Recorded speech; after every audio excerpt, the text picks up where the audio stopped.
Bismillahirrahmanirrahim. Assalamualaikum warahmatullahi wabarakatuh. Saya Putri Salma Maula Handayani dengan NIM 2023.01.009, Prodi PAI kelas 3B akan menjelaskan tentang ruang lingkup filsafat pendidikan Islam. Nah, ruang lingkup filsafat pendidikan Islam adalah masalah-masalah yang terkait dengan kegiatan pendidikan seperti kurikulum, metode, dan lingkungan. Mendeskripsikan bahwa pentingnya untuk diperhatikan dan dipahami secara mendalam untuk memaksimalkan dalam mengaktualisasikan dalam proses pembelajaran, landasan yang menjadi fondamen serta sumber dari segala kegiatan pendidikan Islam ini dilakukan.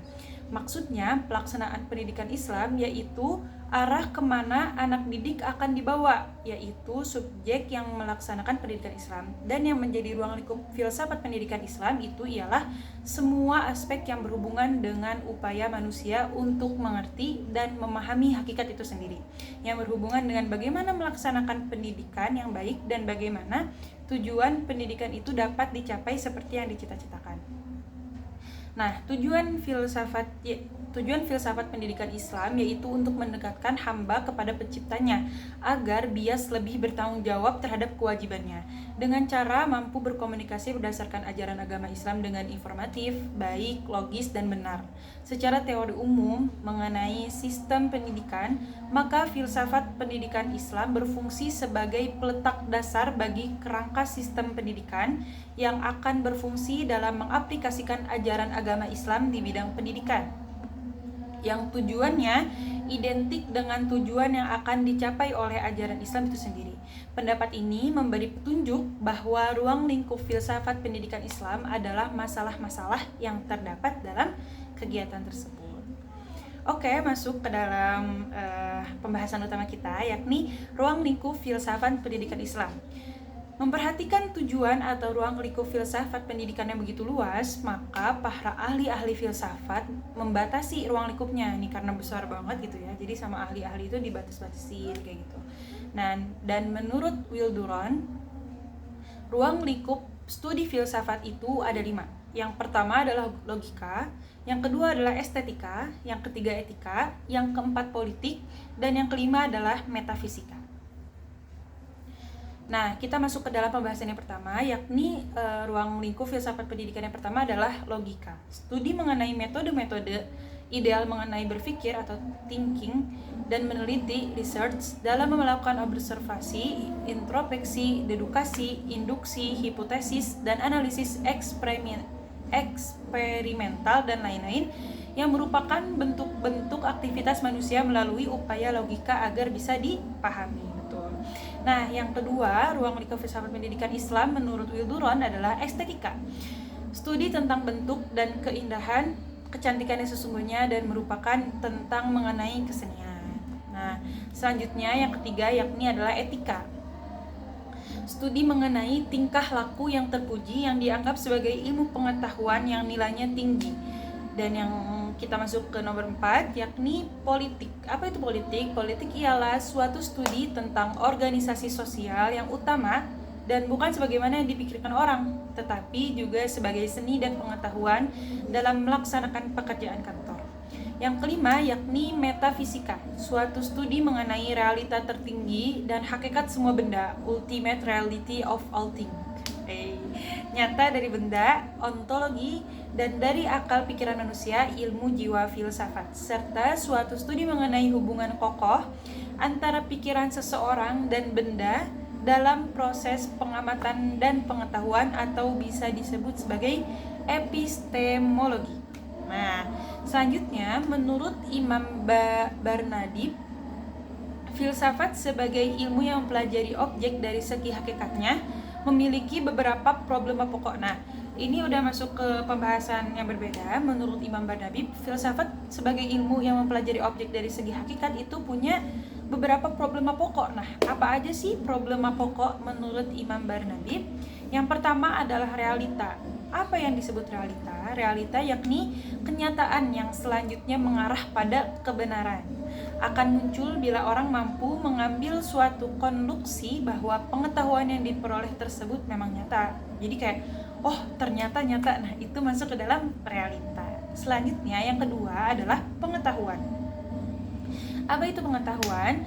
Pengetahuan yakni yang menjawab pertanyaan-pertanyaan. Misalnya, apakah pengetahuan, cara manusia memperoleh dan menangkap pengetahuan tersebut, dan jenis-jenis pengetahuan. Nah, jadi kayak cara manusia memperoleh itu masuk ke dalam pengetahuan. Bagaimana sih manusia bisa tahu itu? Itu masuk ke dalam sebuah pengetahuan. Nilai yang dipelajari oleh filsafat disebut aksiologi. Selanjutnya, menurut Imam Barnabi juga, dalam pengembangan konsep-konsep pendidikan dapat digunakan sebagai dasar hasil-hasil yang diperoleh dari cabang-cabang di atas. Lebih penting lagi, dalam menyelenggarakan pendidikan perlu mengetahui bagaimana sih pandangan dunia terhadap pendidikan yang diperlukan masyarakat pada masanya. Jadi kalau misalnya kita sedang menyelenggarakan pendidikan itu, kita harus tahu bagaimana kondisi masyarakat itu sendiri pada masa itu, dan apa sih pendidikan yang dibutuhkan oleh masyarakat di masa itu, kita harus mengetahui. Hal ini merupakan kajian apa? Hal ini merupakan kajian metafisika. Begitu juga halnya dengan keberadaan epistemologi, aksiologi, dan logika dalam dunia pendidikan. Tentunya memberi suatu kontribusi yang besar.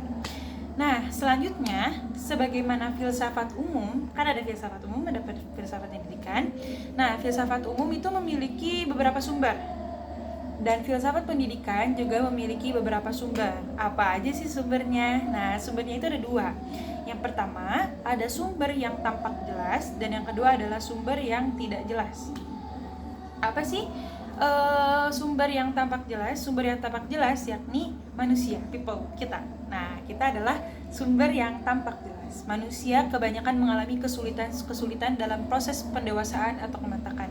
Nah, itu menjadi sumber filsafat, sumber pemikiran, sumber pengetahuan, sumber realita.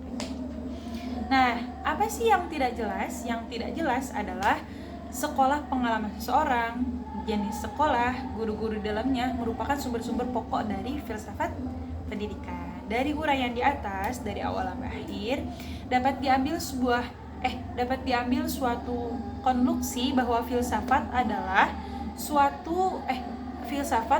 studi kritis tentang masalah-masalah kehidupan yang dilakukan untuk mencari jalan keluar yang lebih baik bagaimana menangani masalah tersebut.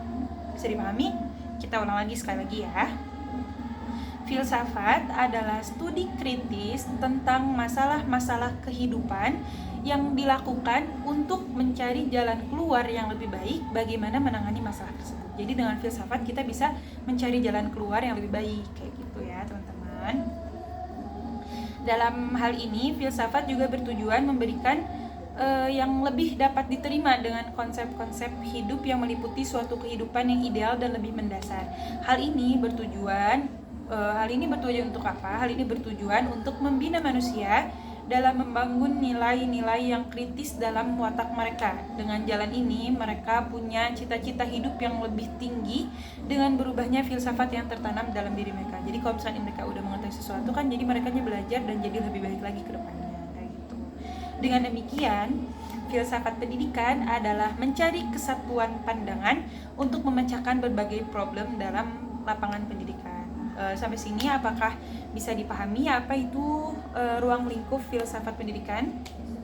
Kalau misalnya belum bisa dipahami, masih ada waktu 1 menit lagi dari waktu saya mempresentasikan materi ini, maka kita coba ulang lagi sedikit ya.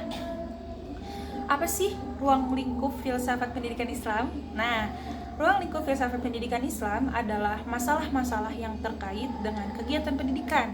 Jadi kalau misalkan filsafat itu berkaitan dengan masalahnya apa aja sih, kayak kurikulum, metode, dan lingkungan. Nah, terus tadi juga kita ulang, apa sih tujuan filsafat pendidikan Islam? Nah, dalam buku ini tertulis bahwa tujuan filsafat pendidikan Islam yaitu untuk mendekatkan hamba kepada penciptanya agar dia lebih bertanggung jawab terhadap kewajibannya dengan cara mampu berkomunikasi berdasarkan ajaran agama Islam dengan informatif, baik, logis, dan benar, kayak gitu. Terus kita ulang lagi. Menurut Will Durant, ruang lingkup filsafat pendidikan Islam ada berapa? Coba. Iya, betul. Ruang lingkup filsafat pendidikan Islam itu ada 5. Yang pertama ada logika, yang kedua adalah estetika, yang ketiga adalah etika, yang keempat adalah politik, dan yang kelima adalah metafisika.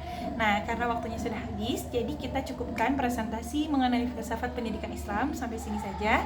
Sampai bertemu di pembelajaran selanjutnya. Terima kasih. Wassalamualaikum warahmatullahi wabarakatuh.